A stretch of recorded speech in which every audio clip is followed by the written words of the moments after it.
Η κυρία Πικιλίδου έχει το λόγο. Ευχαριστώ. Καταρχάς θέλω να πω ότι σαν λαϊκή συσπήρωση στεκόμαστε πλάι στους εργαζόμενους, σε όλους τους εργαζόμενους του Δήμου. Στηρίζουμε τα δίκαια αιτήματα που κατέθεσαν οι εργαζόμενοι και για το λόγο αυτό προτείνουμε στον Πρόεδρο αλλά και στη Διοίκηση το ψήφισμα αυτό να μετατραπεί σε απόφαση του Διοικητικού Συμβουλίου. Δεν ήρθαμε εδώ πέρα ούτε να συζητάμε φιλοσοφικά του Δημοτικού Συμβουλίου, δεν ήρθαμε ούτε να συζητάμε φιλοσοφικά, ούτε ξανά μανά τα ίδια χαϊδέματα στα αυτιά. Θα πάρουμε απόφαση ότι σαν Δημοτικό Συμβούλιο στηρίζουμε τα αιτήματα αυτά και γίνεται και δική μου λοιπόν απόφαση.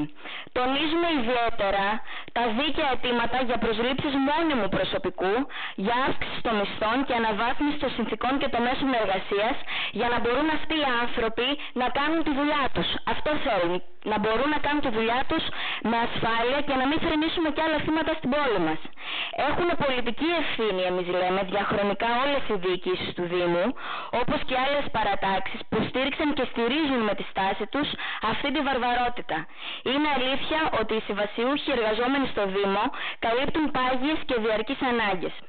Πάντα, σαν λαϊκή συσπήρωση, αντιπαλεύαμε και θα συνεχίσουμε να το κάνουμε και είμαστε κάθετα αντίθετοι με την προσπάθεια που επιχειρείται χρόνια τώρα ώστε να υπάρξουν στο Δήμο μας εργαζόμενοι δύο κατηγοριών, οι μόνιμοι και οι συμβασιούχοι. Και αυτοί να έχουν εκεί σαν ομάδες οι οποίες είναι ο ένας απέναντι στον άλλον.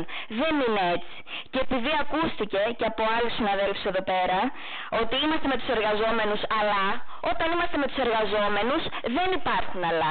Είμαστε με τους εργαζόμενους και παλεύουμε στο πλευρό τους για τα δίκαια αιτήματά τους, για μόνιμη και σταθερή δουλειά.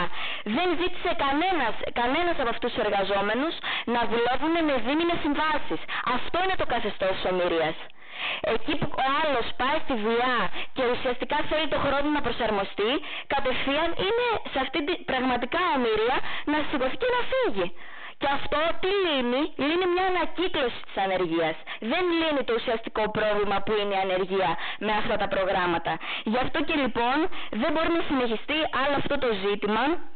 Και συν της άλλης είναι και τα θέματα που αφορούν την υποστελέχωση των κρίσιμων τομέων και υπηρεσιών του Δήμου μας. Τα μέσα και οι υποδομές που έχουν στη διάθεση τους, ξαναλέω, οι εργαζόμενοι για να μπορούν να κάνουν τη δουλειά τους, και αυτά δεν αρκούν σε καμία των περιπτώσεων. Δεν είναι λίγες οι φορές που έχουμε βρεθεί στα εργοτάξια τα πρωινά και συζητάμε με τους εργαζόμενους και μας λένε για τις άθλιες συνθήκες τις οποίες εργάζονται. Και συν της άλλης, ένα πολύ σημαντικό ζήτημα που μπαίνει είναι το θέμα με τους μισθούς. Δεν αρκεί δηλαδή να είμαστε σε μόνιμη και σταθερή δουλειά, αλλά και το επίπεδο των μισθών. Όταν έχεις την ακρίβεια, όταν έχεις την αύξηση της ενέργειας, λογαριασμούς που έρχονται στα σπίτια, σούπερ μάρκετ, υποχρεώσεις των παιδιών και πάει λέγοντας, δεν γίνεται αυτό να γίνει με μισθούς καθυλωμένους, με μισθούς πείνας. Και λοιπόν ξαναλέω ότι υπάρχει διαχρονική ευθύνη, δεν μπορεί να κρύβεται κανένας πίσω από παχιά λόγια και πίσω από το δάχτυλό του, σαν να λέμε. Η μόνη επιλογή για να βελτιωθεί η κατάσταση αυτή είναι οι εργαζόμενοι, είναι ο δρόμος μάλλον που επιλέγουν οι εργαζόμενοι και πολύ καλά κάνουν, και είναι αυτός ο δρόμος του αγώνα και της διεκδίκησης. Ποτέ, κανείς και τίποτα δεν χαρίστηκε σε κανέναν μας. Αυτό το αποδεικνύουν οι αγώνες, δεν θα πιάσω τώρα το ιστορικό πλαίσιο το οποίο υπάρχει, είναι μια καθημερινότητα, είναι κάτι το λογικό. Αυτός που αγωνίζεται, που διεκδικεί, είναι και ο κερδισμένος. Ο άλλος που τα παράτησε, που τα ανέθεσε σε κάποιον άλλον να του λύσει τα προβλήματά του, είναι αυτός που έχει ήδη χάσει. Όσο κλειγμένοι με τη λαϊκή συσπήρωση λοιπόν, θα συνεχίσουμε να στηρίζουμε συγκεκριμένα τα δίκαια αιτήματα των εργαζομένων μέσα, αλλά και κυρίως έξω από την αίθουσα του Δημοτικού Συμβουλίου. Ο αγώνας των εργαζομένων είναι δίκαιος και πρέπει να συνεχιστεί μέχρι το τέλος, μέχρι να νικήσουν.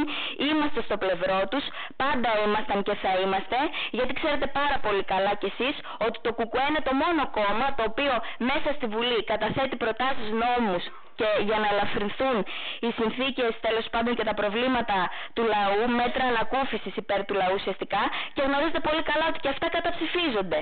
Λοιπόν, είμαστε πλάι και στους εργαζόμενους, είμαστε πλάι σε κάθε κοινωνική ομάδα η οποία οργανώνεται και διεκδικεί, όπως είναι οι αγρότες που κατεβαίνουν στα αγωνιστικά μπλόκα, όπως είναι οι φοιτητές που διεκδικούν δημόσια και δωρεάν παιδεία, έτσι ακριβώς όπως είναι και οι εργαζόμενοι και εδώ, αλλά και γενικότερα, οι οποίοι δεν δέχονται αυτόν τον ρεαλισμό της υποταγής, ότι έτσι έχουν τα πράγματα και τι να κάνουνε, που δεν δέχονται να τους χτυπάνε φιλικά την πλάτη και να λένε και από πάνω ευχαριστώ.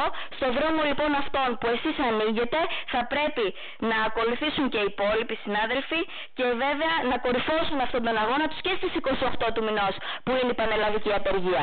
Τα αιτήματα είναι δίκαια και πρέπει το Συμβούλιο σήμερα να πάρει απόφαση. Ευχαριστώ.